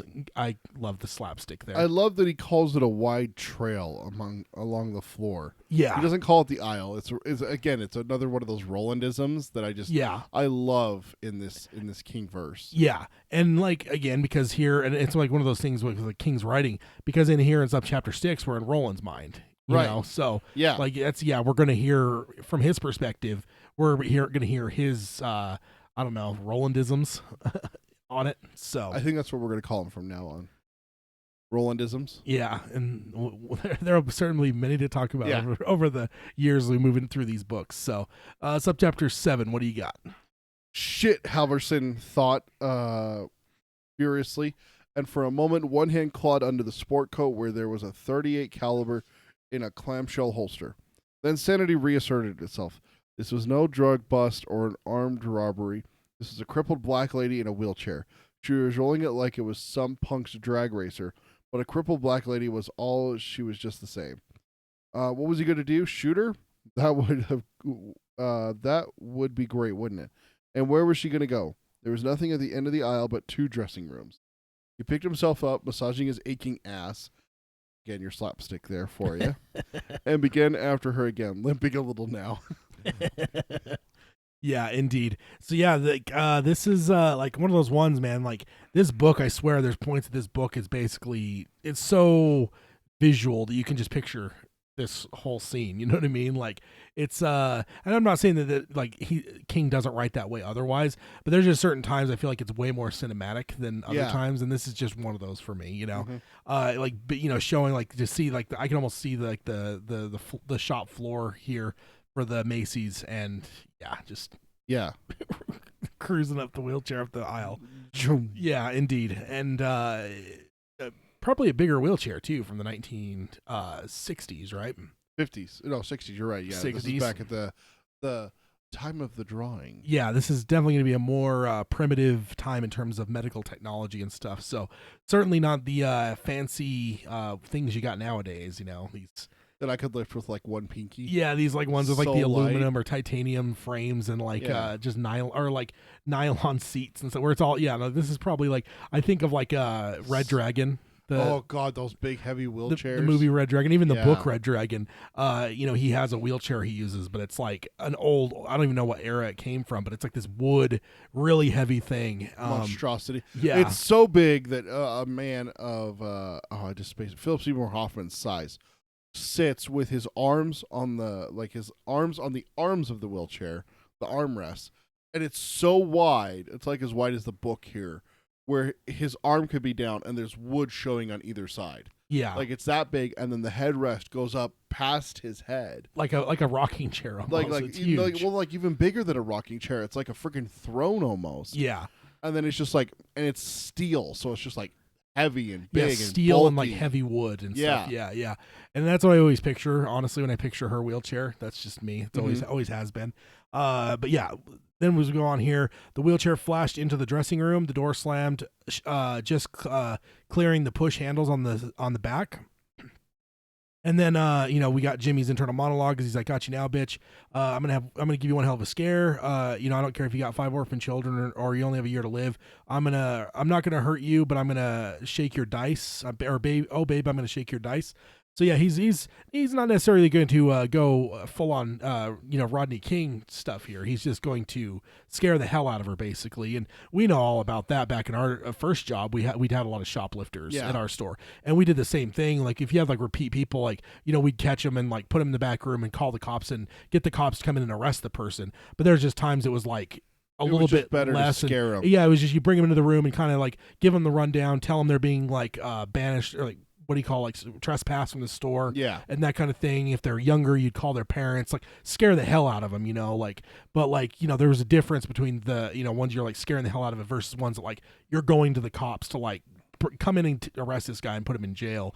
And we saw both of those at our first job. And yeah, shaking the dice is definitely one that we were somewhat familiar with because we did it. It's sometimes that's what you need for a young person that's stealing for the first time and they're stealing like gummy bears or some shit because we worked at a grocery store. It's not like it's not like you could steal an iPod or something. The other thing was also like there was times where like you wouldn't even take them to the back room. Like there was just times where it's like, hey, give me the stuff that's in your pocket and get out. Yeah, that's true too. Yeah.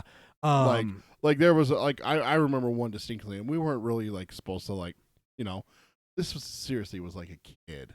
Like I think my daughter's maybe just a year or two younger than him right now. Yeah. And I seriously saw him put a bag of Cheetos inside of his coat. Yeah.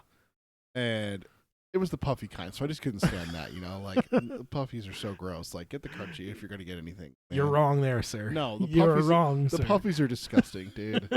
You'll never win this fight. Puffies are gross. When it comes to hot Cheetos, I would agree crunchy's better. But when it comes to, like, I don't even eat crunchy normal Cheetos. I only eat puffy ones. I like the crunchy regular Cheetos. I got some the other day at work, and I was just like, how much I like these. But yeah, no. So like we've definitely seen this idea, and like honestly, that's what it comes down to, and probably what he's thinking, is like bringing some reality from our lives into the story. Because what it comes down to in some cases is like, like he probably is seeing her where it's like you got this lady that's obviously got some money because of the bag and stuff, but she's stealing like dog shit. So it's like chances are this might be her first go at it. So scare the hell out of her and you end it. Like, she's not going to do this anymore. I mean, of course he's wrong. We know the insights of like who Detta is and why she's doing it. And it's all about the taken, not necessarily that she wants it. But from his perspective, he's probably thinking this is probably the first time this lady's ever stolen. Yeah. Whatever. Let me just scare her and, it might be enough to keep her away from coming back or keep her from stealing altogether. So it's interesting. Then he gets down here, says he beat the floor walker to the dressing room, slammed the door open with his left shoulder, and it was empty. No black woman, no wheelchair, no nothing. He looked at the floor walker starry-eyed. The other one, the floor walker yelled. Other one. Before Jimmy could move, the floor walker had buzzed open the door to the other dressing room. A woman in a linen skirt and a Playtex living bra screamed piercingly and crossed her arms over her chest. She was very white and very definitely not crippled. Pardon me, the floor walker said, feeling crimson flood his face. Get out of here, you pervert. The woman in the linen skirt and the bra cried. Yes, ma'am, the floor walker said and closed the door. Because at Macy's, the customer was always right. I love that line. And Macy's, the customer is always right. I don't know why, but that line it tickles me every single time. Yeah, and I think some of this comes into like the whole. This seems like maybe not slapstick, but this is comedic to me because like we know what happened, but like from their perspective, they're just like, what the there's fuck? two rooms here. Well, they're not in the one we thought they saw her going. Oh, we must be mistaken. It's in the other one. Then you get the woman that's like, you pervert motherfuckers, you know? Like, it's hilarious to me because it's just like, again, because we know the trick, right? Like, magic tricks are funner sometimes if you know the trick because then you can watch other people and see their reactions. Like, that's kind of what it almost is here is we're like, you know, we know what it is. Kind of like the same way we appreciated kind of the reaction to the TSA, or not TSA because it didn't exist, but like the airport security for the fact they couldn't find the drugs, you know? Yeah. We're kind of sitting there chuckling along with Eddie because it's like, yeah, you're not going to find it. We know exactly where it's at. It's the same deal kind of thing. It's just a whole different, obviously, situation that's going on here. So the floor walker, he looked at Halverson. Halverson looked back. What is this shit? Halverson asked. Did she go in there or not? Yeah, she did. So where is she? The floor walker could only shake his head. Let's go back and pick up the mess. You pick up the mess, Jimmy, Halverson said. I feel like I broke my ass in 9 pieces. He paused. To tell you the truth, me find Bucko, I feel extremely confused. Me find Bucko. Yeah. Yeah, that's it's definitely an interesting little bit here. And then we get into subchapter 8. It's just a one small little thing here. It says the moment the gunslinger heard the dressing room door bang shut, behind him, he rammed the wheelchair around, half turned, looking for the doorway. If Eddie had done what he had promised, he would be gone. But the door was open. Roland wheeled the Lady of Shadows through it. So we kind of get his side of things as you know, I don't know. And now here's the thing I was questioning, and I think I almost always have. If I were writing this, I might put number 8 before number 7. Show Roland's side of it first. Mm-hmm. Do you think? I don't know. It just seems. I mean, because we already know what's happening, so it seems weird to like to do this after and then jump back. Yeah, it seems weird to do this after. For me, I don't know. Maybe there's I don't know. I was curious what your thoughts were on it, and like if you felt that it was like odd. It just seemed weird to me. But it does feel a little out of place because like when King usually jumps back, like for a reason and for a while. Like the 1959 part with the ambulance and the intern George and everything like that. We don't get that with here. I mean, this is like what you said, like 4 lines or something like that. Yeah, just a couple sentences. Like, oh, I hope maybe that's the reason why he did it is because like we know where he went. Yeah, but at the end of the day, it's still is Eddie gonna cut his throat? Yeah. So I think that maybe. Like, but see, I'm. It's not like hopefully this isn't just armchair quarterbacking. You know, I almost think take that last sentence out, Roland, or the last little bit out. Take out but the door was open. Roland with the Lady of Shadows through it, and put if Eddie had done what he had promised, he would be gone. And then cut to the next subchapter where you see them, or the previous subchapter where they then come up and like so you kind of leave. I don't know. It's a little bit of a cliffhanger, right? Yeah, there. like a little bit of a teaserino, but I don't know. King's the writer, obviously. I'm not going to pretend that I know better. It just seems weird to me. It seems like one of those like, why wasn't 8 before 7? But who knows? 8 doesn't come before that. Even I know that. And I suck at math. Oh man! All right, so now let's jump over to subchapter 3 and go a little bit into it here. I don't know how far we'll get in. I was going to ask you how we doing on time. I think we'll probably be okay to go into it a little bit. So chapter 3 is titled Odetta on the Other Side. Again, another one of those sounds like it could be a name of a rock song or, I don't know, maybe a rock album perhaps. All right, what do you got? Very first paragraph, subchapter, basically it's the whole thing of subchapter 1. Not long after Roland would think any other woman, crippled or otherwise, suddenly shoved all the way down the aisle of the mart in which she was doing business. Monkey business, you may call it, if you like, by a stranger inside her head, shoved into a little room while some man behind her yelled for her to stop, then suddenly turned, shoved again where there was by rights no room in which to shove, then finding herself suddenly in an entirely different world, I think any other woman under those circumstances would have certainly have asked, "Where am I?" before all else. Instead, Odetta Holmes asked almost pleasantly, "What exactly are you planning to do with that knife, young man?" Now, we kind of saw, like, I guess, like with Eddie, right? So, like, I guess how do you picture this transfer happening in your mind? Like, Roland regains consciousness, right?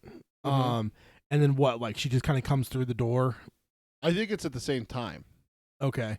But I mean, yeah, it's just those weird things. I know it's like small and maybe pedantic, but there's part of me it's like, I wonder how it looks exactly, you know?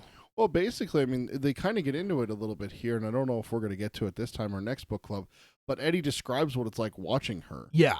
You know, like he's watching it through her eyes. And that's true, like that. Yeah, but it just... And there's like this moment where it gets like disorienting for him because he's looking through his eyes at himself looking at himself, and it's just like, oh no, I've gone cross-eyed. Oh no, I've gone cross-eyed. Yeah, so it's just like this weird situation, and I think that it's like when you point the camera that's got the screen connected to it at the screen, and it gets all fucked up, and it's crazy. Yeah, and it's like, well, the thing is there's like Eddie's like not able to like stay looking at it. And I think that's where it kind of like is one of those things where like you're never going to see someone come through the door. Yeah. Because you're going to be trying to look at yourself through your own eyes, looking at yourself through the other eyes, and it's just like, yeah, you'd have to be like you'd have to be not looking at the door. You'd almost have to be perpendicular to the door to be able to see someone come through, to see like a side angle of them kind of coming through, out of right? nothing. And, yeah. and that's where you just see her kind of coming through, and like Roland regaining consciousness is from his unconscious body, right? So yeah, I don't know. It's just like, again, it's completely pedantic, but there's just one of those things I think like, I wonder what it looks like overall. Like it's like from a third person camera view, right? Like, if this is a movie and we're watching it, like, what does it look like? I guess, like, honestly, that's almost my reaction always is like, how does what would a movie look like? And honestly, what it looks like is there's I guess to you in your mind, what does it look like? What it looks like to me is like there's kind of like kind of what it reminds me of. Do you remember the old show, like Stargate? Yeah, where you got like the archway and like the circle, and that's where you go through there and whoop, you come out the other side. Yeah, that's what I always picture with like the doors. So it's just like like she just like into existence, yeah. All right. If I was the director, I would seriously do that. She would come out to a sound. That sound from my mouth. It would be one of those little trivia things you could put on IMDb for it. Oh, all right. So now to subchapter 2. It says, let's see. I skipped the first bit here and got down a little bit and said, it says, even with his uncanny speed, there was no way the gunslinger could move fast enough to evade the blade if Eddie decided to use it. Yes, Roland said. What are you planning to do with it? I don't know, Eddie sounded completely disgusted with himself. Cut bait, I guess. Sure doesn't look like I came here to fish, does it? And to me, again, that just like, I feel like that's like that moment where like Eddie is removed from like his anger, and then like, of course, being Eddie, he just says a dumb thing, like a joke. Yeah. He basically kind of makes it kind of a laugh a little bit. So I don't know. I find that kind of funny, I suppose. Of course, I think you appreciate it more. Of course I do. Me, I'm still pissed at him. Where I'm just like, that motherfucker. Can't trust him, man. Putting a knife to the throat of the hero of the story. Really? The hero of the story. That's good that we got that on tape. Despite the Jake stuff from the last book and stuff. Despite like all the arguments that Eddie might make of why Roland is not a good person and stuff. I think that like from my perspective as a reader, I'm looking at it and going, because we've talked about this before. I don't remember if it's been on roundtables or book clubs, but it's like, why like you're like you empathize with Eddie, like whereas me, like I've always kind of put myself in Roland, even though it puts you in uncomfortable positions at times when you're behind Roland. There's times where it's like, oh yeah, when that Jake thing happens, you're just like, ooh. It's like, oh, grab your collar. The shirt collar thing. That's what Tad's over here doing. Yeah, that's we're on an audio podcast, right? Yeah, it's just it's like the cartoon thing. Everyone's seen that cartoon, right? Yeah, it's a pretty basic cartoon movement there. So, what do you got next? Actually, next line. He threw the knife toward the lady's chair, but well to the right. It stuck quivering in the sand to its hilt. Again, King being able to make it like cinematic there. Yeah, he didn't just say threw it and it landed in the sand. He threw it and it. It stuck sticks up in to the hilt. Yeah. Then the lady turned her head and began, I wonder if you could please explain where you've taken She stopped. She said, I wonder if you, before her head had gotten around far enough to see there was no one behind her, but the gunslinger observed with some real interest that she went on speaking for a moment anyway, because the fact of her condition made certain things elementally true of her life. If she had moved, for instance, someone must have moved her, but there was no one behind her. No one at all. She looked back at Eddie and the gunslinger, her dark eyes troubled, confused and alarmed, and now she asked, Where am I? Who pushed me? How can I be here? How can I be dressed for that matter? When I was home watching the 12 o'clock news in my robe, who am I? Where is this? Who are you? Who am I? She asked, the gunslinger thought. The dam broke, and there was a flood of questions that was to be expected. But that one question, who am I? Even now, I don't think she knows she asked it. Or when, because she asked before. Even before she had asked who they were, she asked who she was. Yeah, I find that really interesting. I find that a really cool moment there, because it's just kind of that flood. I mean, we've seen that in like a number of movies. In some cases, you've seen it in real life where like, someone's kind of confused by something and they ask like a burst of questions, like with no time to actually respond to any of the questions. And it's almost like someone in hysterics, right? Like usually like people in hysterics. And I think that the fact that who am I is mixed in there is very interesting, because again, we know maybe a little bit more than Roland does, but it's like ultimately she's in a spot that does she actually not know who she is of the roles? She knows there's two of them there. Is she like so confused? Like it's almost this is even, I don't know, I guess this is even just pushing things down a little bit further in terms of like story development wise, right? Right. Because we've seen both from the ambulance drivers and from her people, right, that like she doesn't understand, the one doesn't understand the other, like there's a lot of confusion involved, but like I think it even said like Dennis a little bit smarter and understands that like there's time missing, but she doesn't like try to reconcile it, because she knows that if she did, it would be bad. Yeah, but like this feels like it is like something popped through here. Something's the fact that she asked that question is kind of a big deal, I guess. Like I guess I'm having a hard time putting words to exactly why, but like it just feel like with everything we've seen so far, it's like neither person is trying to figure out like missing time or anything. They just ignore it, or they come up with stories in their mind as to why the time's missing. Yeah. Like there is no attempt to like reconcile. And this may be like that first step of like figuring it out, like reconciliation. Who am I? Like it's in such a burst of like whatever that like maybe she legitimately doesn't know at that moment which role, the body itself doesn't know which role is in charge. What's going on here? Is it me or is it her? Yeah. Wait, what am I talking about? Her? What's going on? What's going on? That kind of thing. Yeah. And stuff. And then the fact that Roland caught that and is able to expound upon that, like right there, he's still, like on the ground basically, as far as, you can tell. She bursts into these questions and he catches that. That. I don't know about you, but the first time, I've dealt with people that have freaked out over things. You know? It's happened a couple car times accidents in my life. And stuff. Accidents, people will be like really, I don't know, like hysteric. That's the only way to say it. If I was gonna be like Roland and that, observe it and everything like that, I don't think that I would be able to catch that. And you'd be like, so why'd you ask this question? Yeah. Like I would just be like, whoa, calm down, let's take it one at a time, and I'll be able to answer you. That's how I would handle it. Yeah, I wouldn't really be focused on what they said, because at that point they're just freaking out. Yeah, but Roland's so observant that he's able to catch that. Who am I? Right there in the middle of it.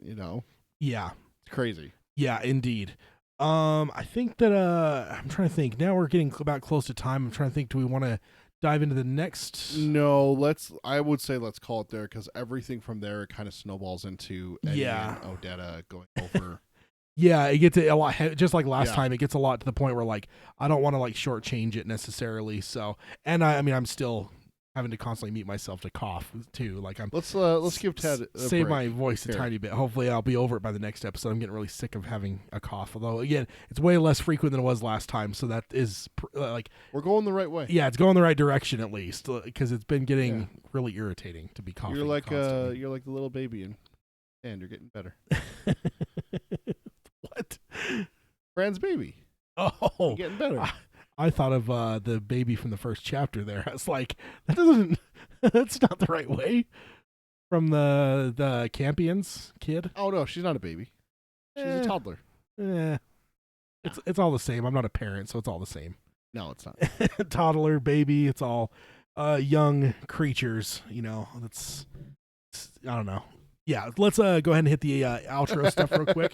So next time, as it was brought up in the chat a number of times, there's a new Stephen King book that we will talk about. Hopefully, I mean, Peter's now been at least somewhat made aware of it, but we'll go over the details next time in next episode. I know nothing. I'm gonna try and keep my head in the sand. Yeah, I do have some Stephen King stuff on my social media stuff, but if I see anything regarding the Institute is what it's called, right? Yeah, I'm just not gonna look. Yeah, I'm gonna let us have me fresh. Yeah, so we'll talk about that next time. We'll talk about the stand news since we didn't really cover that.